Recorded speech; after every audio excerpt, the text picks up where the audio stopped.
Hey everyone, my name's Sebastian and welcome to Atmoseeker, your one place for props, terrain, and creating inspiring atmosphere for your tabletop role-playing games.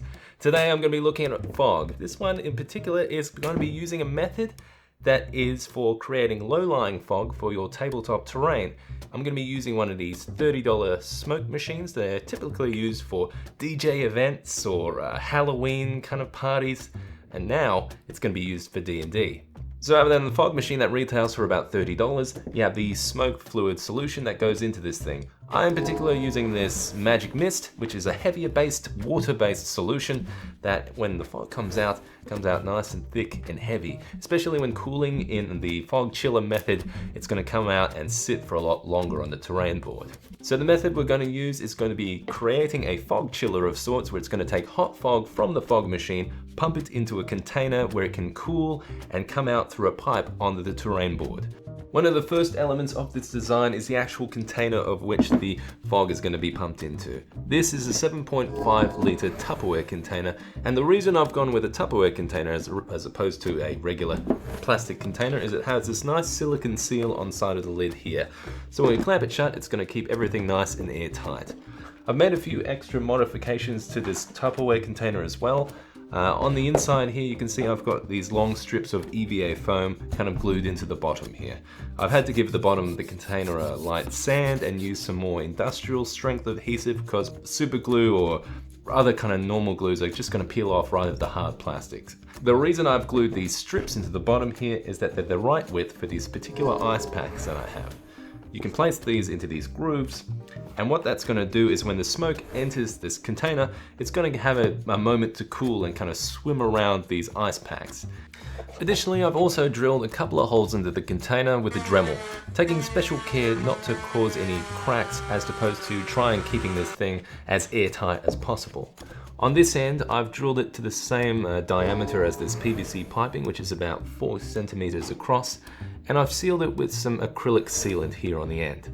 So now we have the smoke machine filled with dense smoke fluid. We have the container that is airtight with some holes drilled in the sides for piping, and we have some ice packs in the center here for cooling. Now we just need to deliver the smoke from the smoke machine and out the other end with some extra piping.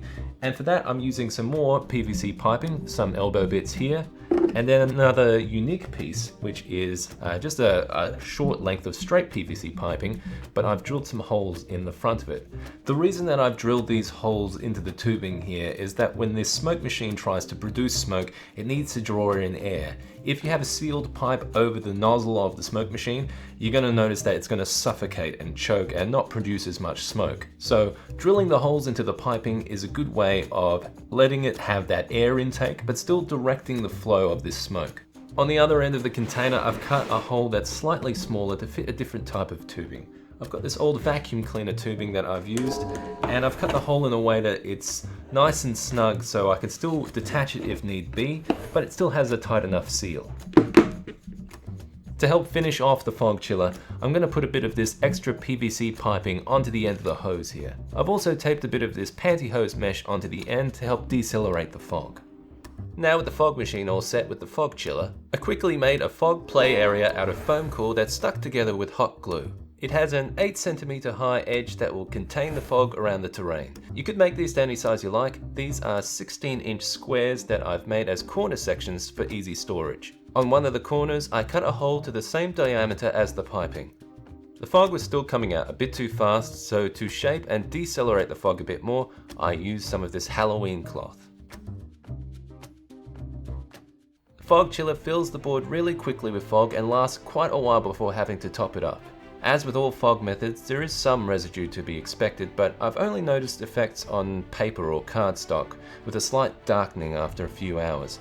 It doesn't seem to have any effect on foam or sealed terrain. This could also depend on the type of fluid that you use.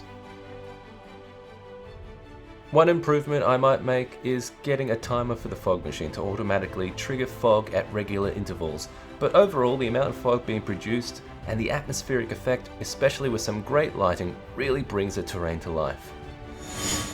What an awesome atmospheric effect to really accentuate those epic encounters at the game table. If you did like the video, please hit that like button and subscribe to the channel. I'm Sebastian, this is Atmosseeker, and I'll see you next time. Let's create and inspire. See ya.